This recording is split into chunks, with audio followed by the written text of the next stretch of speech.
জাপানের কাছে হেরে কি বিদায় নেবে ব্রাজিল, নাকি ব্রাজিলের এক্সপিরিয়েন্স অভিজ্ঞতার কাছে হেরে যাবে জাপান, যেটা কিন্তু এশিয়ার অন্যতম পরাশক্তি এবং বলা চলে যে ওয়ার্ল্ড ফুটবলে বলা চলে বিশ্বের ভিতরে কিন্তু বলা চলে যে জাপান কিন্তু দুর্দান্ত একটা টিম এবং টিমের সবচেয়ে শক্তিমত্তা দুর্বলতা সবকিছু নিয়ে আলোচনা করব। ব্রাজিলকে নিয়ে আলোচনা করব, অবশ্যই ভিডিওটি সাথে থাকবেন। দেখতে দেখতে বিশ্বকাপে কিন্তু ভাই চলে আসলো কিন্তু নকআউট পর্ব।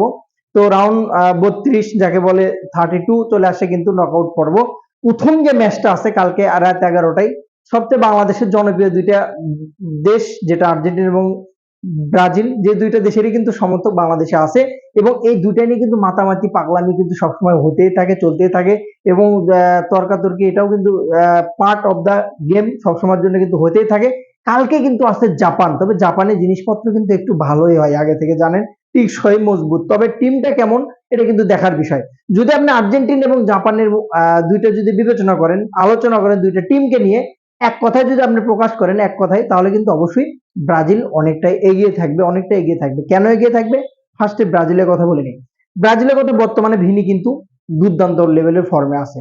ব্রুনির কথাও যদি বলেন আপনি, ভালো ফর্মে আছে এবং রদ্রিগোর কথাও যদি বলেন, ভালো ফর্মে আছে। তো সব মিলিয়ে যদি আপনি দেখেন যে ব্রাজিলের জাপানের চাইতে ব্রাজিলের যে জিনিসটা সবচেয়ে বেশি ইম্পর্টেন্ট এবং আগায় থাকবে সেটা হচ্ছে বড় ম্যাচ খেলার এক্সপিরিয়েন্স।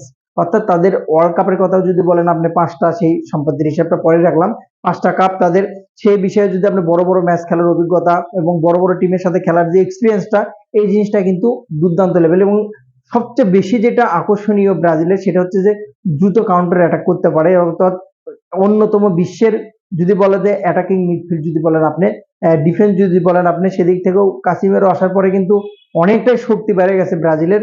যদিও মোস্ট এক্সপিরিয়েন্স কাসিমেরো, জানেন আপনি কতটা শক্তিশালী, তার এখন হয়তো বা পারফরমেন্সের একটু বয়সের কারণে পারফরমেন্সের হয়তো বা একটু উঁচু নামা বা কিছুটা কম বেশ হচ্ছে, বাট সেই সময়ের কাসিমেরো কিন্তু দুর্দান্ত দেয়ালি ছিল বলা চলে।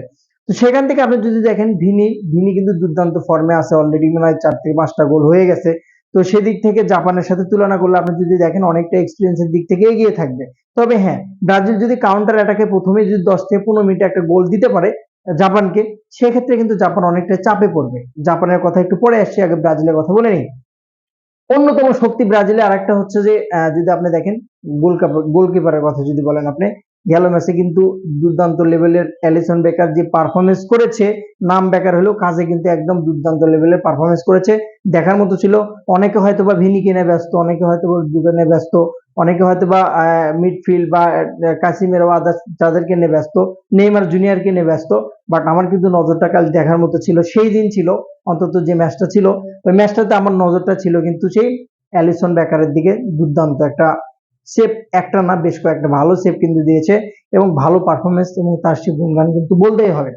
তো ব্রাজিলের কথা যদি আপনি আসেন, ইতিমধ্যে যে পরিমাণ ফর্মে ব্রাজিল আছে তাতে করে জাপান অনেকটাই পিছিয়ে থাকবে।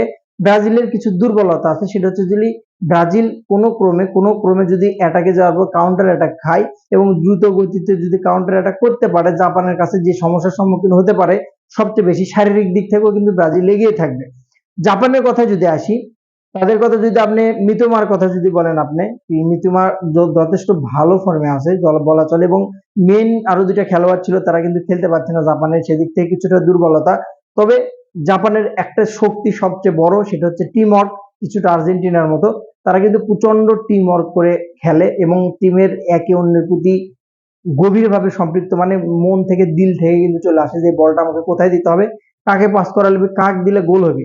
এই জিনিসটা ওরা মনে করেন সেরকম ভাবে খুব ভালোভাবে বুঝতে পারে, যেমনটা পুরো আর্জেন্টিনা টিম মেসিকে বুঝতে পারে, মেসির জন্য উজাড় করে দেয়, সেম টিম ওয়ার্কটা কিন্তু তাদের আছে। আর সবচেয়ে বেশি শক্তিশালী তাদের যে জিনিসটা, পুরো 90 মিনিট ফুল এনার্জি নিয়ে খেলতে পারে।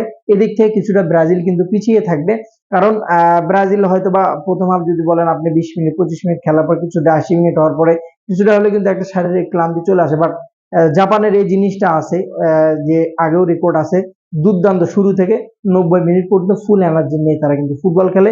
এদিক থেকে কিন্তু ব্রাজিল কিছুটা পিছিয়ে থাকতে পারে এবং বলা চলে যে পারফরমেন্স বর্তমানে রিসেন্ট, আপনি যদি ব্রাজিলের কিছুদিন আগে ব্রাজিল জাপানের ম্যাচও দেখেন, সেখানে কিন্তু 3 গোল দিয়েছিল ব্রাজিলকে, এবং বলা চলে 2 গোল দিয়েছিল ব্রাজিল, সেখানে 3-2 কিন্তু হারাইছিল জাপান। সেই কনফিডেন্সটাও কিন্তু ব্রাজিলের সাথে খেলার সময় অবশ্যই কাজ করবে জাপানের।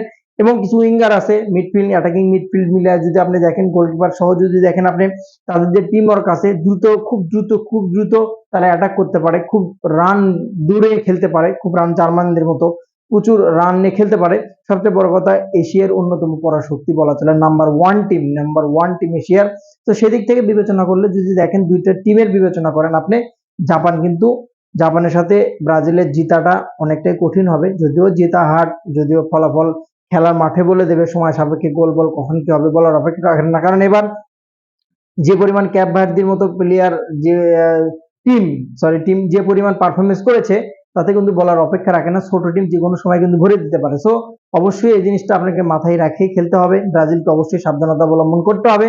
তবে জাপানকে কিন্তু একদমই ফেলে দেওয়া যাবে না। জাপান কিন্তু দুর্দান্ত লেভেল ফুটবল খেলেছে এবং রিসেন্ট বিশ্বকাপে পারফরমেন্স যদি দেখেন, অপরাজিত, এবং যে লেভেলের পারফরমেন্স দিয়েছে, তাতে করে ব্রাজিল কিছুটা কিন্তু হলেও কিন্তু দাবিয়ে থাকবে, ভয়ে থাকবে। বেস্ট অফ লাক, জাপান ভালো কিছু করুক, জাপান জয়ী হোক, জাপান এবং ব্রাজিলের ম্যাচটা সুন্দরভাবে দর্শক যেন টানে, বিশেষ করে স্পেশালি আমি যদি বলি, ব্রাজিল যেন কালকে বিদায় হয়ে যায়। ভালো থাকুন, সালাম।